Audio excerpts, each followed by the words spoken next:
How often do you feed a betta fish? Betta fish need to be fed based around a regular schedule.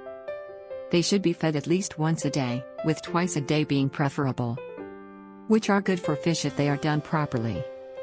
Betta fish have relatively small stomachs, and the food you feed often expands in the water. So feeding them the proper amount is a bit more than just sprinkling in an amount of food that they can eat within 5 minutes. How much to feed betta? You should first estimate the amount you feed based off the stomach size of your fish to avoid overfeeding. The size of a betta's stomach is roughly the size of their eye. Therefore, you should not feed more than an amount of expanded food the size of their eye. Place the food in the bowl, then come back 5 to 10 minutes later. The food will always expand. You need to base your feeding rules around the expanded size of the food. Feeding schedule. Food is necessary to keep your betta healthy, as is a routine. Feeding once in the morning and once at night with 2 different types of food is a good place to start. You should also work a fasting day into your schedule, whether it be once a week or once every 2 weeks. 1 to 2 minute rule.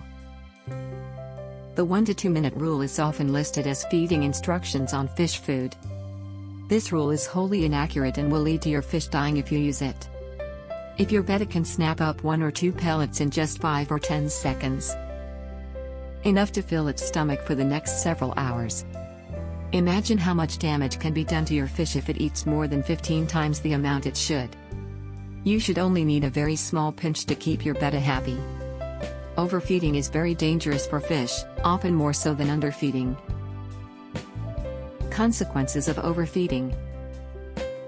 Obesity is an issue that can result from overfeeding, but bloat is the #1 problem associated with overfeeding. A bloated betta is at risk for several different health problems, the most common of which is swim bladder disease. The swim bladder is an organ that allows fish to control their vertical position in the water.